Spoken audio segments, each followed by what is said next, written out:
আসছে পরবর্তী খবরে। 5300 জন অযোগ্যকে আমরা চিহ্নিত করেছি, চিহ্নিত করে আদালতে জানিয়েছিলাম। তাহলে আমরা ধরে নিতে পারি বাকি 19,000 যোগ্য। কলকাতা টিভিকে বললেন এসএসসি চেয়ারম্যান।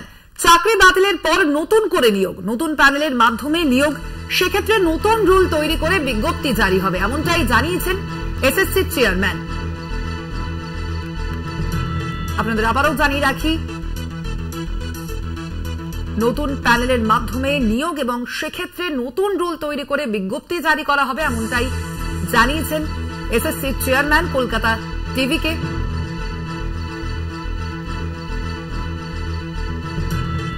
তিনি আরো বলেছেন,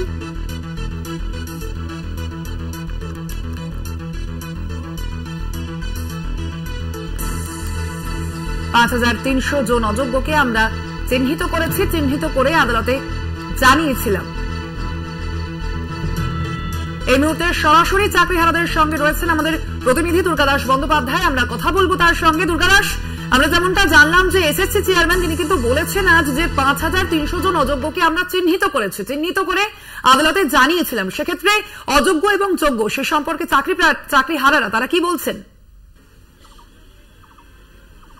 দেখো, এটা ঠিকই যে এসএসসি চেয়ারম্যান এখন যে কথা বলছেন যে 5,300 জন যে যাদের লিস্ট তারা জমা দিয়েছিলেন অযোগ্য বলে, কিন্তু যদি সেটাই যদি সত্যি ধরে নেওয়া হয় তাহলে বাদবাকি যে 19,000-এরও বেশি মানুষ আজকে চাকরিহারা হয়েছেন তাদেরটা কি হবে? তাহলে ধরে নেওয়া যায় যে তারা তাহলে যোগ্য ছিলেন। যদিও আমরা এই বিষয়ে মন্তব্য করব না, আমাদের সঙ্গে যারা চাকরিহারা রয়েছেন তারাই এই বিষয়টা 2 মিনিট পর পর ধর্মতলা 2 মিনিট স্যার 1 মিনিট। হ্যাঁ, চাকরি হারা 19,000 যারা রয়েছে, 5,300 জন ধরে নেওয়া হয় যে তারা অযোগ্য, বাদবাকি তারা যোগ্য ধরে নেওয়া হবে। অবশ্যই এখানে আপনারা যেটা বলতেছেন যে আমরা প্রত্যেকে চাকরি হারা, এখানে আমার একটা অনেক ডাউট আছে যে কোর্টের রায় যে চাকরি হারা মানে কি আমরা কি আর কোনোদিন স্কুলে যেতে পারবো না, তাই না? আমরা এখানে যোগ্যতার প্রমাণ দিয়ে এসেছি। এমনকি আমরা ডিআই, এডিআই, ডিএম থেকে স্কুলের এইচএম থেকে শুরু করে প্রত্যেকের কাছে আমরা তথ্য দিয়েছি। যতবার চাইবে ততবার দেবো। এমনকি মহামান্য হাইকোর্টের কাছে আমরাও বিভিন্ন জন আমার ডকুমেন্ট আমাদের কাছে বিভিন্নভাবে সই করে নিয়েছি এবং তাদের কাছেও অলরেডি হয়তো চলে গেছে। আমরা ওএমআর সাদা নয়, আমাদের ওএমআর আমরা যতটা লিখেছি ততটা নাম্বার পেয়েছি। বোর্ডের সঙ্গে যেটা আমাদের ওএমআর প্রকাশ করা হয়েছে এবং আমরা যে অ্যান্সার শিটটা দিয়েছিল তাদের সঙ্গে আমরা প্রায় মিল, কোনো সমস্যা নেই। একটা বিষয় বলুন যে হাইকোর্টে যে রায়টা হয়েছে সেই রায়টা কি আপনারা পুরোপুরি ভাবে মেনে নিয়েছেন নাকি এই রায়ের বিরুদ্ধে উচ্চতর আদালতে যাওয়ার চিন্তা ভাবনা? রায় তো আমি কেন, চায়ের দোকান থেকে ইউনিভার্সিটি, বাংলা থেকে সারা ভারতবর্ষ পার হয়ে চলে গেছে যে এই রায়টা একদম অন্যায় হয়েছে। কেন বলছি তার একটা যুক্তি দেখুন। আমাদের কিছুদিন আগে মাধ্যমিক উচ্চ মাধ্যমিক পরীক্ষা হলো, ভালো করে শুনবেন, বলো যারা মোবাইল ধরা পড়েছে শুধু তারাই পরীক্ষা থেকে ক্যান্সেল হয়েছে। যদি বলতো বোর্ড আর পরীক্ষা নেওয়া যাবে না বা ওই রুমে সমস্ত যারা পরীক্ষার্থী সকলের ক্যান্সেল হতো, তাহলে আমাদের এই পশ্চিমবঙ্গে কি হতো বুঝতে পারছেন? শুধু আমরা শিক্ষক সমাজ নরম ভদ্রতার খাতিরে বিচারের জন্য অলরেডি আমাদের টিম চলে গেছে সুপ্রিম কোর্টে। আমরা খুব তাড়াতাড়ি তারা আজকে এখানে কি প্রস্তুতি চলছে? আজকে আমাদের চলছে, এখন বিগত 2 দিন থেকে চলছে।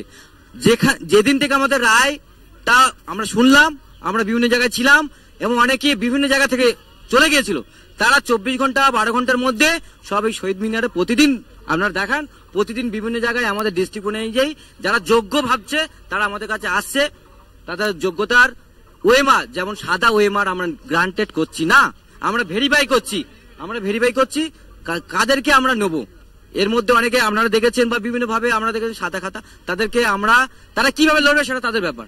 আমরা যারা, আপনারা কি সুপ্রিম কোর্টে যাওয়ার চেষ্টা? আমরা চলে গেছি, অলরেডি চলে গেছি। আমাদের কথা হচ্ছে, উকিলের সঙ্গে কথা হচ্ছে, অ্যাডভোকেটের সঙ্গে কথা হচ্ছে। আমরা খুব তাড়াতাড়ি 1-2 ঘন্টার মধ্যে আপডেট হয়তো পেয়ে যাব যে আমাদের পরিস্থিতি কি। আমরা যতদূর যেতে হয়, কোথাও গিয়ে কি মনে হচ্ছে যে দিনের শেষে আপনারা রাজনীতির শিকার?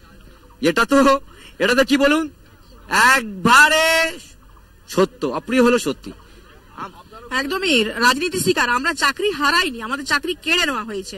কারণ এখনো অব্দি স্কুলগুলোতে যেরকম শিক্ষক সমস্যা ছিল, শিক্ষক সংখ্যার অনুপাতে বা স্টুডেন্ট সংখ্যার অনুপাতে শিক্ষক সংখ্যা অনেক কম। কোন ইংরেজি শিক্ষিকা আমাকে অন্য ক্লাসেও নিতে হয়েছে, সমস্ত রকম ভাবে ক্লাসগুলোকে ম্যানেজ করতে হয়েছে, সেটা কেউ দেখতে আসে না। বিরোধী পক্ষকে আমি আবার কি বলবো, ভোটের আগে ওনারা জেতার জন্য এটাই করলেন, শিক্ষাকে নিয়ে ওনারা লড়লেন। মানে লড়লেন বলতে কি, শিক্ষাকে মানে শিক্ষাটাকে ধ্বংস করলেন। জাতিকে ধ্বংস করতে গেলে তো শিক্ষাকে প্রথমে ধ্বংস করতে হয়, এটা তো মহান মানুষ বলে গেছেন মানুষেরা। রাজ্য সরকার, আপনারা কি মনে করেন যে রাজ্য সরকার যদি আরেকটু সচেতন ভাবে সবটা করতো তাহলে কি এইটা ফেস করতে হতো না? অবশ্যই দুর্নীতি হয়েছে, দুর্নীতির লিস্ট আছে, যেখান থেকে ওনারা দেখে বলছেন যে এরা অযোগ্য, তাহলে যেখান থেকে যোগ্য বলা হয়েছে সেই প্রমাণগুলো তো আমাদের আছে, সেগুলো কেন দেখছে না সরকার? কেন বের করছে না? এত হাজার শিক্ষক শিক্ষিকা আছেন, তাদের লিস্টটা কেন বের করছে না? ওদের কথাগুলো কি টাকা নিয়ে রেখেছে, কি জিনিস নিয়ে রেখেছে? আমরা কষ্ট করে পেয়েছি, সংসার করার পর আমি 6 বছর পর চাকরি পেয়েছি, আমরা শুনলাম চাকরি হারারা তারা ঠিক কি বলছেন। ধর্মতলা থেকে ছিলেন আমাদের প্রতিনিধি দুর্গা দাস বন্দ্যোপাধ্যায় সরাসরি। আপাতত ধন্যবাদ তোমাকে দুর্গা। তার পাশাপাশি আপনাদের জানিয়ে রাখি 5300 জন অযোগ্যকে আমরা চিহ্নিত করে আদালতে জানিয়েছিলাম, তাহলে আমরা ধরে নিতে পারি বাকি 19,000 যোগ্য। কলকাতা টিভিকে আজ এমনটাই বলেছেন এসএসসি চেয়ারম্যান সিদ্ধার্থ মজুমদার, এবং সে বিষয়ে আমরা আরো বিস্তারিত জানবো। ফোন লাইনে রয়েছেন আমাদের আরো এক প্রতিনিধি শুভঙ্কর মন্ডল। শুভঙ্কর, আমরা শুনলাম তিনি আজ চাকরি বাতিল সংক্রান্ত অবশ্যই তার নিজস্ব বক্তব্য রেখেছেন কলকাতা টিভির সামনে, তাছাড়াও আর কি বললেন আজ তিনি?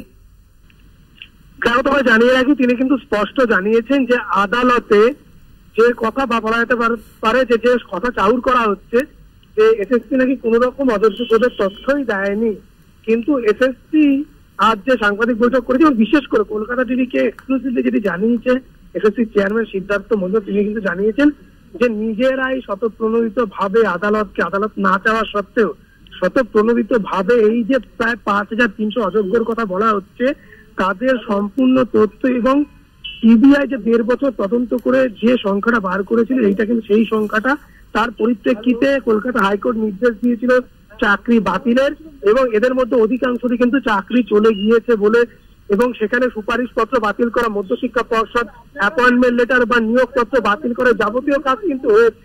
তবে সেইখানে দাঁড়িয়ে সহযোগিতার কিছুটা অভাব আদালতের সঙ্গে থাকলেও চেয়ারম্যান কিন্তু স্পষ্ট জানিয়েছেন যে তথ্য তুলে ধরা হচ্ছে সেটি কিন্তু একেবারে ঠিক নয়।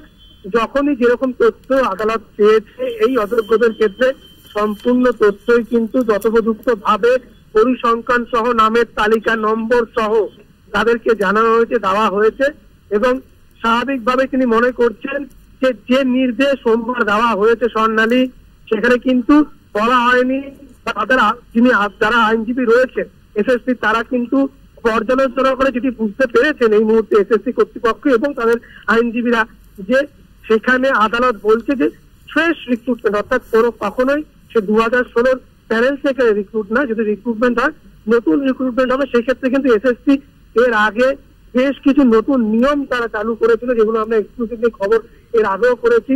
সেই নিয়মগুলো জারি হবে বা রুল জারি হবে, একই সঙ্গে বিজ্ঞপ্তি জারি হবে, তারপর কিন্তু নিয়োগ হবে বলে তিনি জানিয়েছেন।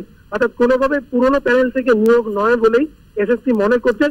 তবে স্বাভাবিকভাবেই এতজন অযোগ্যর জন্য, এই 5000 বা 5300 জন অযোগ্যর জন্য 19 থেকে 20,000 যে যোগ্য চাকরি যারা করছিলেন শিক্ষক শিক্ষিকা এবং গ্রুপ সি গ্রুপ ডি যারা শিক্ষা কর্মীরা, তাদের চাকরি চলে যাওয়াটা একেবারেই বাঞ্ছনীয় নয়। এই রায় তারা সন্তুষ্ট, সেই জন্যই কিন্তু তারা সুপ্রিম কোর্টে স্পেশাল লিভ পিটিশন দাখিল করেছেন এবং তার কিছুদিনের মধ্যে, এবং এই তথ্যগুলো তারা তুলে ধরবেন আদালতে যে তারা অযোগ্যদের তথ্য দিয়েছিলেন হাইকোর্টে, এবং সেই সঙ্গে সঙ্গে তারা কিন্তু সুপ্রিম কোর্টেও তা দাখিল করবেন বলেই চেয়ারম্যান আমাদের কলকাতা থেকে এক্সক্লুসিভলি জানিয়েছেন। একদম শুভঙ্কর, অর্থাৎ অযোগ্যদের ক্ষেত্রে যে তথ্য কলকাতা হাইকোর্ট চেয়েছে তা দেওয়া হয়েছে এমনটাই জানিয়েছেন এসএসসি চেয়ারম্যান। ধন্যবাদ তোমাকে শুভঙ্কর।